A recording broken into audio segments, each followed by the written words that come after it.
Bom dia, bom dia. Sexta-feira, sexta-feira de novo, e nós aqui de novo com nossos grãozinhos no caminho, no nosso canal, trazendo a vocês um pouquinho do dia a dia da leitura do Livro dos Espíritos e do Evangelho segundo o Espiritismo. Hoje, no capítulo 17 do Evangelho, sede perfeitos, nas instruções dos Espíritos, o dever. O dever é a obrigação moral diante de si mesmo primeiro e dos outros em seguida. O dever é a lei da vida. Ele se encontra nos mais ínfimos detalhes, assim como nos atos elevados. Não quero falar aqui senão do dever moral e não daquele que as profissões impõem. Na ordem dos sentimentos, o dever é muito difícil de ser cumprido, porque se acha em antagonismo com as seduções do interesse e do coração. Suas vitórias não têm testemunhos e suas derrotas não têm repressão. O dever íntimo do homem está entregue ao seu livre-arbítrio, o aguilhão da consciência. Esse guardião da probidade interior o adverte e o sustenta, mas permanece frequentemente impotente diante dos sofismas da paixão. O dever do coração fielmente observado eleva o homem, mas esse dever, como precisá-lo? Onde começa ele? Onde se detém? O dever começa precisamente no ponto em que ameaçais a felicidade ou a tranquilidade do vosso próximo. Termina no limite que não gostaríeis de ver ultrapassado em relação a vós mesmos. Deus criou todos os homens iguais para a dor. Pequenos ou grandes, ignorantes ou esclarecidos, sofrem pelas mesmas causas, a fim de que cada um julgue judiciosamente o mal que pode fazer. O mesmo critério não existe para o bem, infinitamente mais variado em suas expressões. A igualdade diante da dor é uma sublime previdência de Deus, que quer que seus filhos, instruídos pela experiência comum, não cometam o mal argumentando com a ignorância dos seus efeitos. O dever é o resumo prático de todas as especulações morais. É uma bravura da alma que afronta as angústias da luta. É austero e flexível, pronto a dobrar-se às diversas complicações. Permanece inflexível diante de suas tentações. O homem que cumpre o seu dever ama a Deus mais que as criaturas, e as criaturas mais do que a si mesmo. Ele é ao mesmo tempo juiz e escravo em sua própria causa. O dever é o mais belo laurel da razão. Depende dela como o filho depende de sua mãe. O homem deve amar o dever não porque o preserve dos males da vida, aos quais a humanidade não pode se subtrair, mas porque dá à alma o vigor necessário ao seu desenvolvimento. O dever cresce e irradia sob mais elevada forma em cada uma das etapas superiores da humanidade. A obrigação moral não cessa jamais da criatura para com Deus. Ela deve refletir as virtudes do Eterno, que não aceitam um esboço imperfeito, porque quer que a beleza da sua obra resplandeça diante dele. Lázaro, Paris, 1863. O dever do que nós temos que fazer. O dever, o sentimento que nos impulsiona a fazer aquilo que nós estamos fazendo.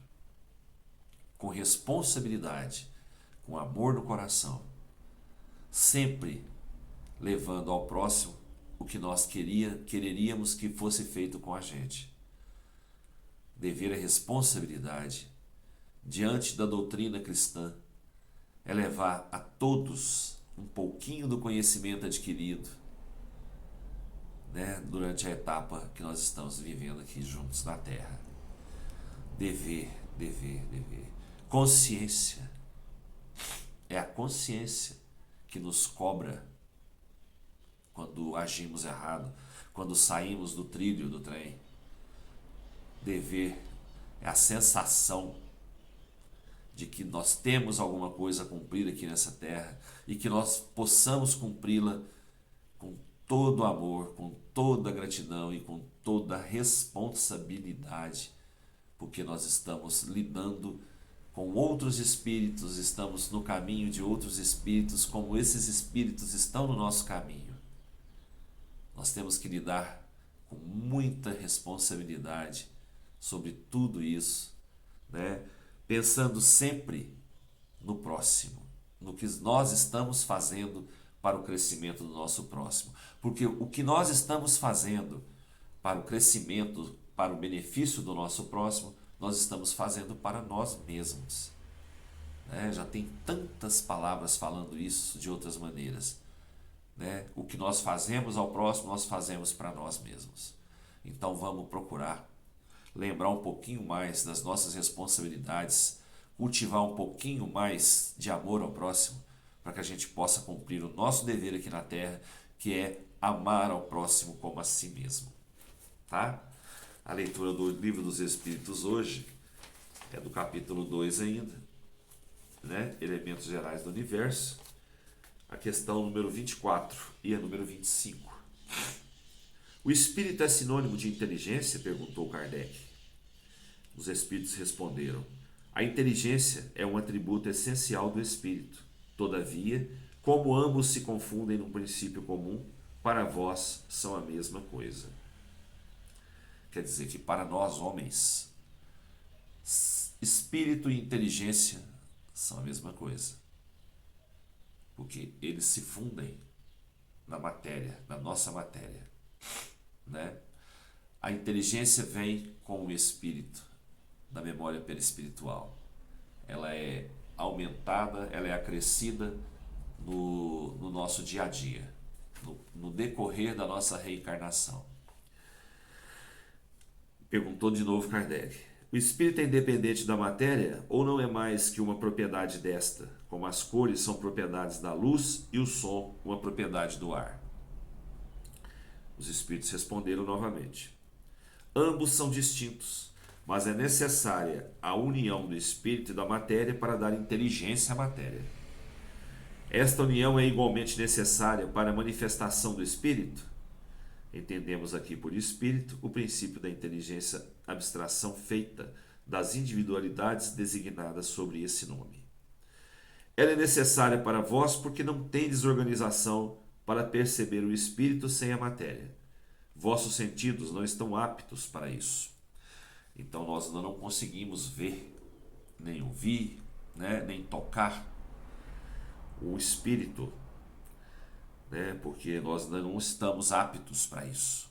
A nossa evolução moral, a nossa evolução espiritual não chegou ainda nesse patamar, né, da gente poder ver assim, constantemente, retirando aqui as exceções que são os médiuns videntes, os médicos de psicofonia, né, que podem ver, podem falar.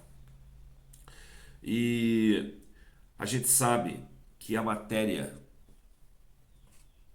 uma pedra, vou colocar aqui uma pedra, ela não é nada se ela não for acoplada a um espírito. Eu coloquei a pedra, mas a pedra ficou fora. Eu coloquei como matéria só, tá? Os seres viventes, eles não são nada, são simples matéria mesmo, sem o espírito, para lhes dar a inteligência, para lhes dar o movimento, a fala, a audição. Ela não é nada. Nosso corpo físico não é nada sem o espírito. O espírito é que nos move, é o que nos movimenta, é o que nos dá a inteligência para procurarmos o crescimento, para procurarmos a nossa melhora. Se a gente não tivesse o espírito, a gente não existiria. A gente não existiria, a gente não estaria aqui falando um com o outro. Não é? O espírito é separado da matéria, mas eles se fundem, o espírito se incorpora na matéria para poder dar vida a ela, para poder fazer que ela passe, né, pela etapa de vida terrena, no caso aqui. É isso aí. É a minha interpretação, pessoal. Simples, né? Não sei muita coisa ainda, estou aprendendo junto com vocês. Tá bom? Que Jesus nos abençoe, nos fortaleça, nos dê uma linda sexta-feira, cheia de luz, de paz, de amor, de fé e de esperança. E muita saúde. Estou meio gripado ainda, nariz está congestionado, garganta está doendo, mas vamos lá no caminho. Vamos trabalhar, né? Bom dia para todos, que Deus nos abençoe e até amanhã, se Deus quiser. E eu tenho certeza que Ele quer.